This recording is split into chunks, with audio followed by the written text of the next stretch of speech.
bikin video tentang menjelaskan sedikit materi yang menurut aku pribadi itu sangat penting buat kita para warga negara. Yang pertama yaitu asas kewarganegaraan yang dimiliki oleh negara kita sendiri, yaitu negara Indonesia. Dan materi yang kedua yang akan aku bahas yaitu bagaimana cara memperoleh kewarganegaraan Indonesia menurut UU nomor 62 tahun 1958. Jadi langsung aja tanpa basa-basi langsung ke videonya yuk. Sebelum kita masuk ke videonya, buat teman-teman jangan lupa buat like, comment, and subscribe channel aku, yaitu channel Agista Alfa Pramesti. Jadi tanpa basa-basi lagi langsung ke videonya.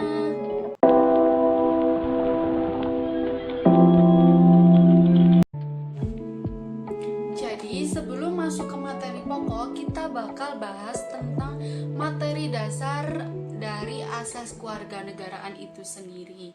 Apa sih pengertian asas? Apa sih pengertian dari kewarganegaraan itu sendiri? Ya, menurut KBBI atau Kamus Besar Bahasa Indonesia, asas merupakan sesuatu yang menjadi tumpuan berpikir atau berpedoman. Jadi dapat kita katakan bahwa asas itu seperti dasar atau seperti pedoman. Sedangkan pengertian dari kewarganegaraan itu sendiri merupakan keanggotaan seseorang dalam kontrol satuan politik tertentu yang dengannya membawa hak untuk berpartisipasi dalam kegiatan politik.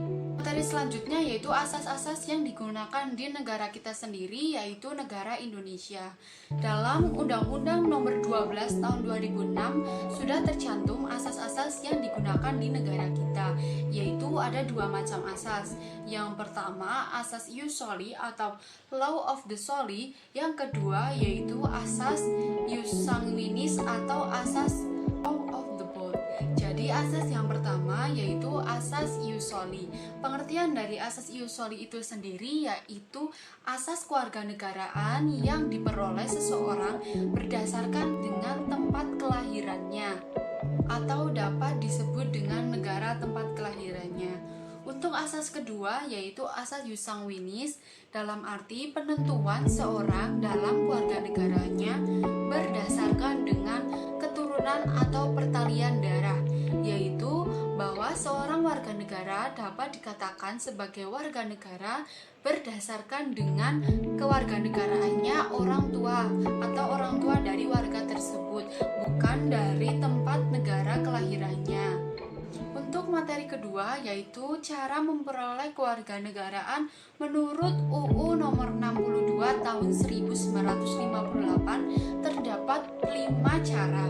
Yang pertama yaitu keturunan atau peralihan darah, dalam arti yaitu bahwa seseorang mendapatkan kewarganegaraannya berdasarkan dengan keturunan orang tuanya. Seperti di negara kita, negara Indonesia ini sudah banyak atau sebagian besar warga negaranya itu memiliki kewarganegaraannya berdasarkan dengan keturunan orang tuanya yang sudah memiliki kewarganegaraan di Indonesia. Yang kedua yaitu kelahiran. Dalam hal-hal tertentu, seseorang akan memperoleh kewarganegaraan Indonesia jika ia dilahirkan di negara kita, yaitu negara Indonesia. Yang ketiga yaitu pengangkatan. Contohnya anak orang asing yang diangkat oleh warga negara Indonesia untuk menjadi anak angkatnya pada saat umur 5 tahun, dan anak tersebut akan mendapatkan kewarganegaraan Indonesia dengan cara ia disahkan melalui pengadilan negara setempat atau pengadilan-pengadilan yang ada di negara Indonesia. Yang keempat yaitu pewarganegaraan atau naturalisasi. Arti naturalisasi itu sendiri yaitu cara memperoleh kewarganegaraan bagi seseorang asing atau orang asing yang ingin mendapatkan kewarganegaraan di negara lain. Contohnya ingin memperoleh kewarganegaraannya di negara Indonesia. cara yang terakhir atau cara yang kelima yaitu melalui perkawinan. Contohnya, seorang perempuan berwarga negara asing yang menikah dengan seorang laki-laki yang berwarga negara Indonesia. Setelah 1 tahun mereka melangsungkan pernikahan, mereka berhak untuk mengajukan kepada Menteri Kehakiman melalui pengadilan untuk menjadi warga negara Indonesia atau untuk mendapatkan kewarganegaraan di Indonesia. Jadi cukup sampai di sini dulu materi yang aku jelasin tentang asas kewarganegaraan yang dimiliki Indonesia. Dan materi yang kedua yaitu bagaimana cara memperoleh kewarganegaraan menurut UU nomor 62 tahun 1958. Jadi aku pribadi mohon maaf jika ada kesalahan dalam menjelaskan materi atau kekeliruan dalam menjelaskan materi. Cukup sekian dari aku. Wassalamualaikum warahmatullahi wabarakatuh.